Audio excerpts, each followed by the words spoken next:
Today, we're talking all about preservatives. So, a question to begin with, which preservatives are safest in your skincare? And okay, two questions to begin with. Why are preservatives even necessary in your skincare products?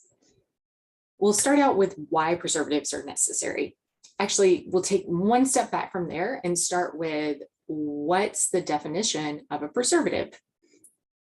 Preservatives are ingredients that can be classified into two categories. Regardless of which category they're classified into, preservatives extend the shelf life of the product. So the first category is preservatives that stabilize ingredients in the product. And with these, the most common examples are oil-soluble preservatives such as vitamin E, also rosemary extract. So you may see a theme here, and that theme, of course, is antioxidant. And generally, because vitamin E is such a potent antioxidant, along with rosemary extract, honestly, these both help to preserve very fragile botanical oils, such as evening primrose oil, borage oil, really any oil that has a high PUFA content. Now, we haven't yet talked about polyunsaturated fatty acids on the show. However, there's a wealth of blog posts over at Rain Organica to dive into that topic more, and it is something that we will be talking about in a future series here. So that's one class of preservatives. The second class is the class, of course, that everybody is most concerned about, and these are the ones that prevent microbial growth in a product. And preservatives are absolutely necessary when there's water in the product, unless the company has gone to extensive testing and extensive formulation development to be sure that something called active water or unbound water is at a state where it does not allow microbial growth. And I'm going to go ahead and say this is not on impossible. So if it's got water in it, it damn well better have a preservative in it. All right. Let's move on, and sorry, I'm consulting my notes, and my notes had additional information on those antioxidants, which we went into in pretty good detail right there. So I'm going to skip on down to the second part, or to the rest of it, where we're talking about antimicrobial preservatives, because again, that's the bulk of today's conversation. So these preservatives, these antimicrobial preservatives, are necessary because your skincare is not manufactured in sterile environments. Your skincare isn't manufactured in an aseptic suite. It's not terminally sterilized. So to get that, it would need to be made as a drug. It doesn't mean it needs to be classified as a drug. It means it needs to go through the same regimented protocol for manufacture as a sterile drug. So, and with that, you know, the difference between the price of skincare products, or at least most skincare products, and the price of drugs, and think injectable drugs, because those are the ones that are sterile. So while skincare products are not made in under aseptic conditions, that is not a requirement for the FDA, and contrary to popular belief, FDA regulates the skincare and cosmetics industry. It just looks different than it does for a drug. So despite the fact that they're not made in an aseptic area or made aseptically, they need to be made in a sanitary environment, and that is defined under regulations per the FDA. Microbial growth is also one of the fastest ways for a company to get flagged by the FDA. So even when you're manufacturing in a sanitary environment, and filling into, clean received containers from wherever your containers were packaged at, it's still possible to pick up some sort of airborne mold, some sort of airborne bacteria just in the processing. And what happens when that gets packaged into a container, if there's no preservative around, that bug, whether it's a bacteria or mold, is going to start multiplying. And it could be the container itself already has a bacteria or a mold or a yeast spore in it. So in case you're wondering, sterile manufacture isn't a requirement for drugs when they include preservatives or demonstrate inherent antimicrobial properties. And different levels of microbial contamination for packaged drugs applied based on how they're dosed. So whether that's orally, topically, or by IV. So that aseptic conditions really apply only to intravenous drugs or ones that need to be injected in some sort. So it might be intramuscular or subcutaneous as well. Sterility is not a requirement of the finished packaged formula, either for cosmetics or topically applied drugs. However, both skincare and topical prescription drugs have to demonstrate that they don't grow microbes on storage. And for drugs, something called USP, which is a guidance body or you can think it as a governing body. It stands for US Pharmacopoeia. So for drugs, USP testing is required. For skincare, it's ISO standards.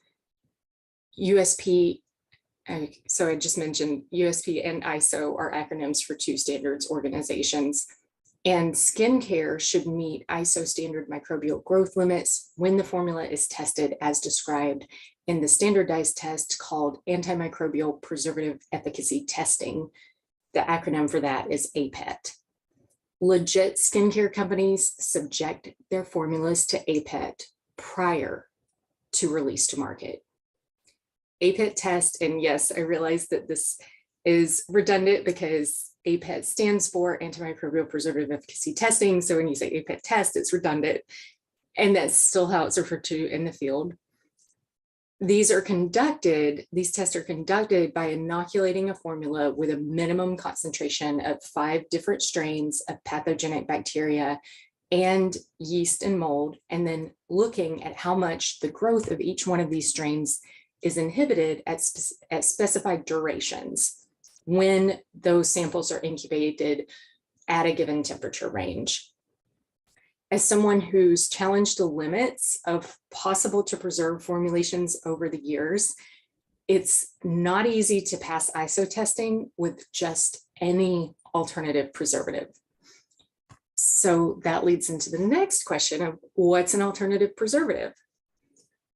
The reason for the myth that FDA does not regulate the cosmetics industry comes from generalizing the truth that FDA only bans 14 ingredients from skincare. What are the banned ingredients? Well, as of 2011, those ingredients are methylene chloride, also known as dichloromethane. The abbreviation for dichloromethane is DCM. It's a carcinogen. Chloroform, it's in the same class. It's also a halogenated organic compound, just like dichloromethane. It's also a carcinogen.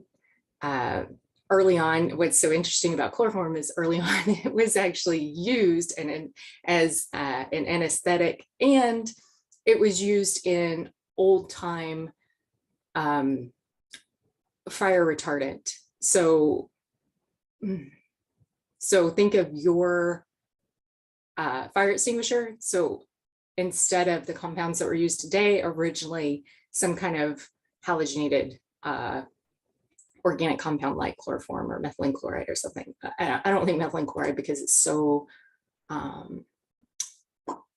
its vapor pressure is so low, so it's very volatile.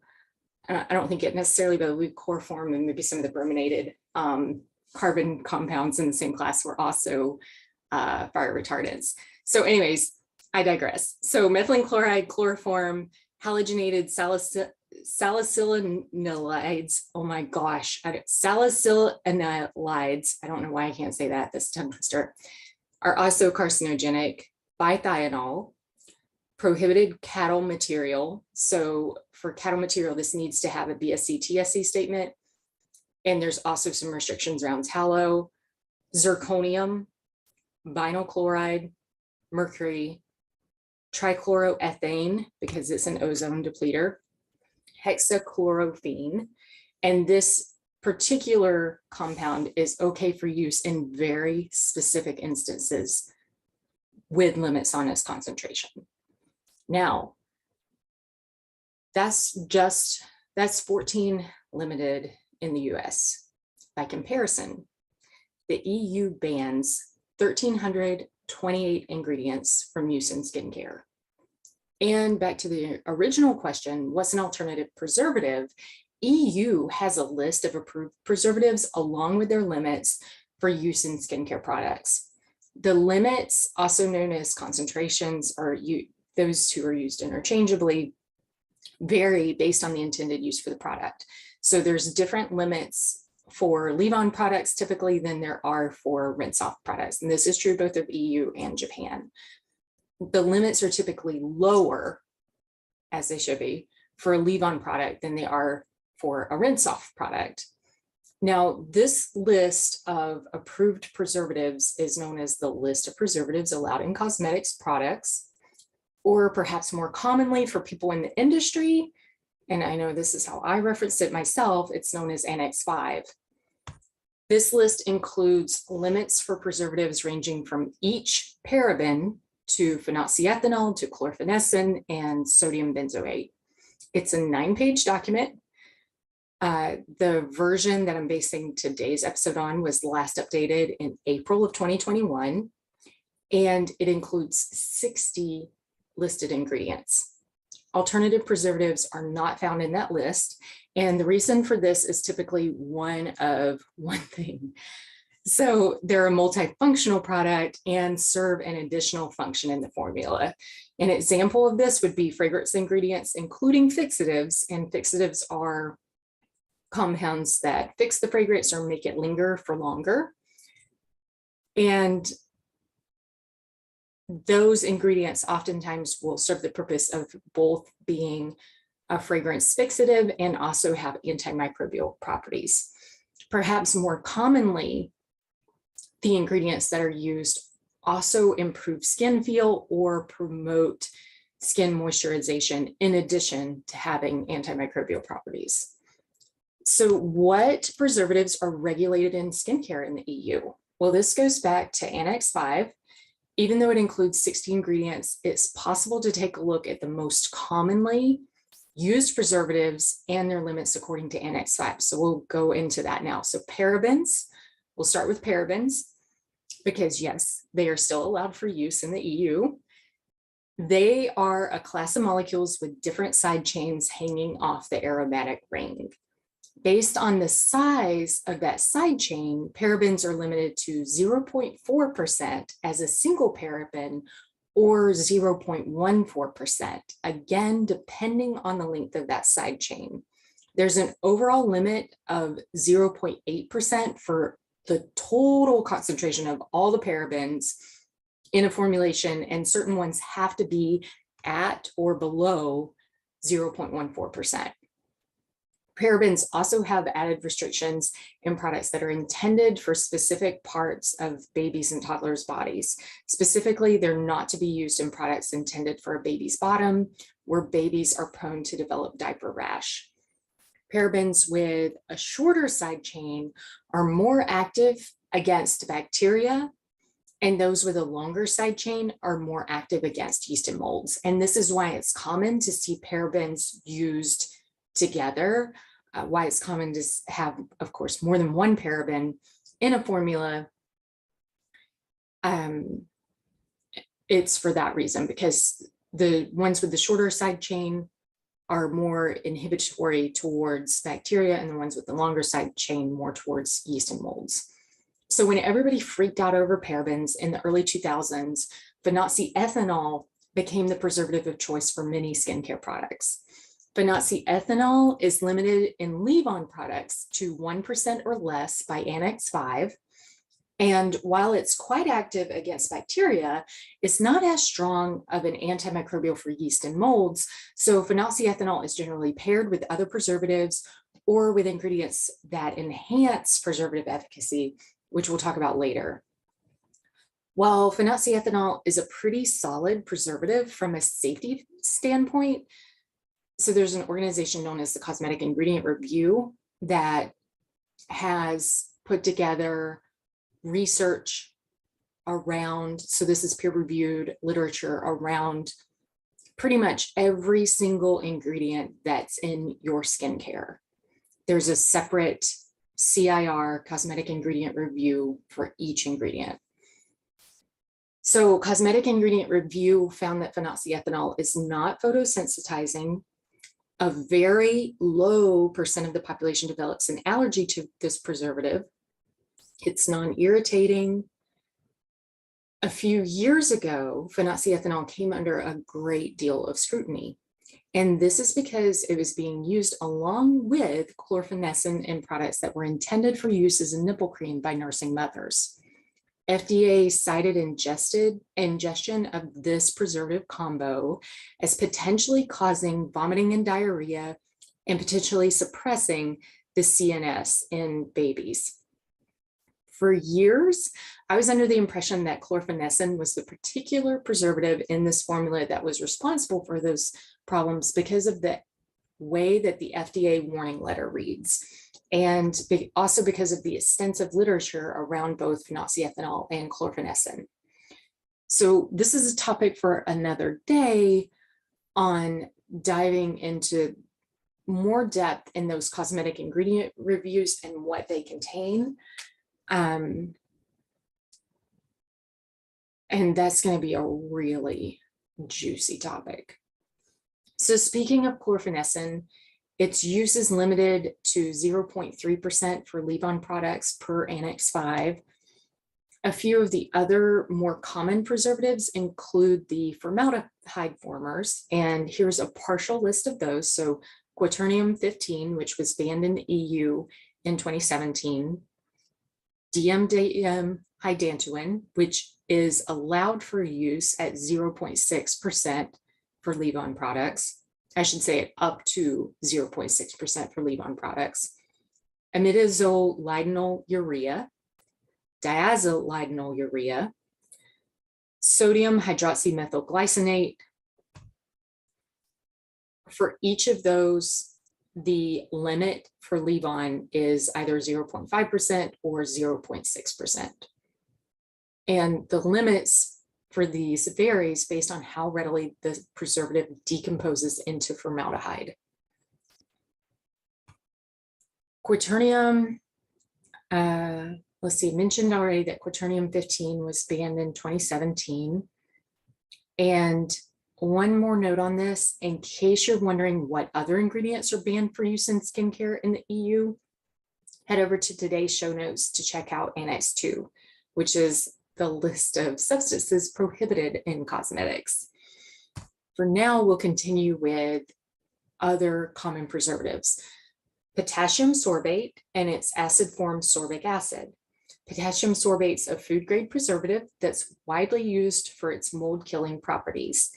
This preservative has a fantastic safety profile, yet there are people who are allergic to potassium sorbate. It is quite gentle. It's approved for use in food. It plays well with other ingredients. It's a common choice for use in skincare to boost the antimicrobial capabilities of the product.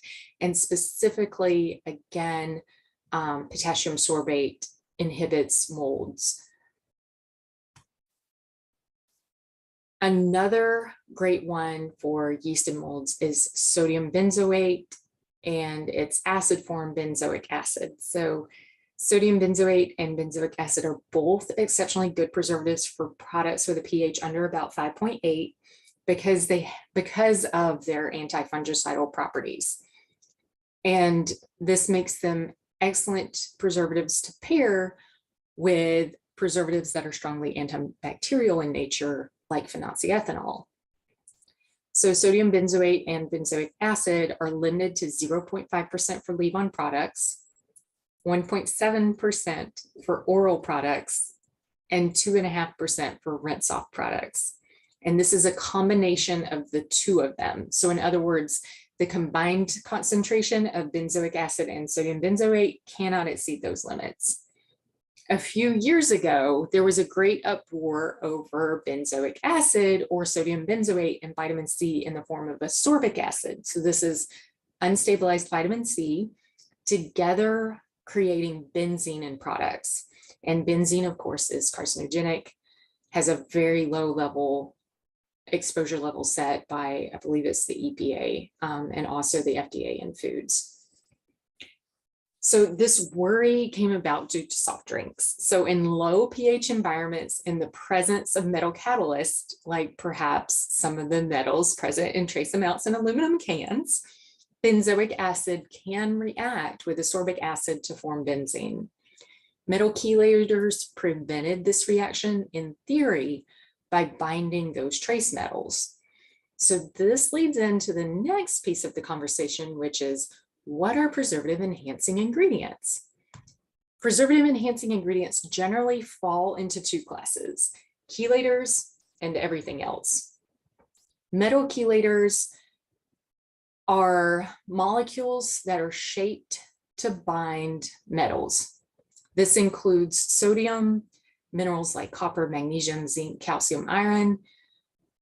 Most chelators, so you might be able to gather from that most chelators are relatively promiscuous and will bind available metals even when they have a higher affinity for one metal over another.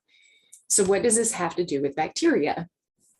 Well, bacteria require metals for a healthy cell wall, and the chelator sequesters those metals so that the cell wall is more fragile, which makes the cell itself more susceptible to preservatives. Common chelators that are used in skincare are EDTA, most commonly disodium or tetrasodium EDTA. This chelator has a robust safety profile and is used for chelation therapy in people. So it's injected intravenously for chelation therapy. The problem with the EDTA is that it's widely used and takes a long time to break down in the environment. EDTA is used in fertilizers, food, pharmaceuticals, and skincare. In foods, it's probably most frequently found in soft drinks, where sodium benzoate and citric acid are also ingredients. And the reason for that being because of going back to the last point on the sodium benzoate and ascorbic acid. Yeah, sorry, I misspoke there. I should have said ascorbic acid are also ingredients. So this goes back to sodium benzoate and ascorbic acid being found to undergo a reaction at low pH where benzene is formed. And so it appears in the presence of sodium or of EDTA that reaction to form benzene is inhibited. So that's why EDTA is commonly used there. And then a second class of chelators, or a second chelator, is sodium phytate or phytic acid. So this chelator is common in many foods, including grains, nuts, chocolate, and tea. Ruminant animals like goats and cows have an enzyme that digests the phytic acid. The rest of us don't have that enzyme. So this isn't necessarily a problem because phytic acid doesn't get absorbed from the GI tract in humans and other non-ruminant species. It does, however, mean that any metals bound by the phytate don't get absorbed, and phosphorus is commonly bound in phytate when it's present in one of these food sources. A topic for a different day is the move to create GMO foods with low phytate levels. My guess is if it's in these foods, nature put it in there for a reason, and we shouldn't be trying to GMO it out. Anyways, phytate's a powerful natural chelator, and it's a great choice for natural preservative enhancement. In a future episode, we'll talk about what natural really means. It does not mean straight from the field into your skincare. It has to be separated from the rest of the plant. And how it's isolated matters in terms of environmental impact and whether residual solvents wind up in your skincare. That's especially true for botanical oils. When it comes to things like natural chelators, natural ingredients, natural preservatives, those are often made in a factory. So even though they may be naturally occurring, they're artificially manufactured. For the alternative preservatives, especially, which we'll get into those on the next episode, especially those are often biofermented. And so they're made in a biofermentation tank and then isolated from the cells that are making them and purified before they go into skincare. And it's very much the same for things like ascorbic acid. Again, that's vitamin C. Even though vitamin C is naturally occurring, it's not that you're walking out and picking vitamin C from the vitamin C tree and putting that into skincare. It's made artificially somewhere, that one biosynthesis, organic synthesis, and then purified and then put into skincare. So anyways, I digress. We'll spend an episode talking about what natural really means in greater detail at some point. Okay, the third common chelator is quercetin, and quercetin is one of those multifunctional ingredients in skincare. So it's a chelator, it's an antioxidant. It also has anti-inflammatory properties. While we haven't talked about this yet on the podcast, there's a really dense blog post at Rain Organica discussing the Th1, Th2, Th17 immune pathways. And the reason I don't use quercetin as a chelator is because of its immune modulating properties. Specifically, some studies show that quercetin's been shown to downregulate the Th2 pathway. So this is reduced interleukin-4 production, and it upregulates the Th1 pathway. So it results in increased IFN gamma. This is a potential problem for people with eczema and a few other skin conditions. And so for that reason, because Rain Organica is really focused on making all-in-one products that anybody can use, like it does not matter what kind of skin you have, you can use it, or what kind of conditions, what kind of skin conditions you're dealing with, this skincare is perfect for you. And for that reason, I opt to use one of the other chelators mentioned here. So one more note about quercetin: any product that contains this ingredient will be yellow in color. Think bright sunshine yellow. If it's not, then quercetin isn't there in significant amounts. What do I mean by significant? I'm talking 0.25% or so. So early on, before I discovered the connection with immunity, I made a bunch of trial formulations with quercetin. And in general, chelators need to be added at a concentration of about 0.1% to 0.25%, depending on how strongly chelating they are and how much you want them to add to the antibacterial properties of the formula. Quercetin always, and when I say always, I mean always, resulted in a yellow product. And that was even when I was using it at those low concentrations at that 0.1%. So if a product has quercetin listed on the ingredients label and it's not yellow, they might have just, there might be like too little. Yeah, it's in there very, very low amounts. I mean, they whisked the ingredient over the batch and called it in there. All right, number 4, citric acid. If you have hard water and you need to remove some lime buildup from pots and pans, citric acid is a great choice, and it's also a cheap choice. So citric acid, of course, is natural. And again, we'll spend quite a bit of time talking about what that means later. Citric acid is natural. It's a very inexpensive ingredient. It's widely available, and it's also a natural chelator. So that rounds up some of the major chelators that are used both in skincare and also in foods. Now, if you think back, I mentioned that there are 2 classes of compounds that enhance preservative function. One of those classes being chelators, the second one being what we haven't talked about yet. And this is ingredients that lower, how do I put this in plain English?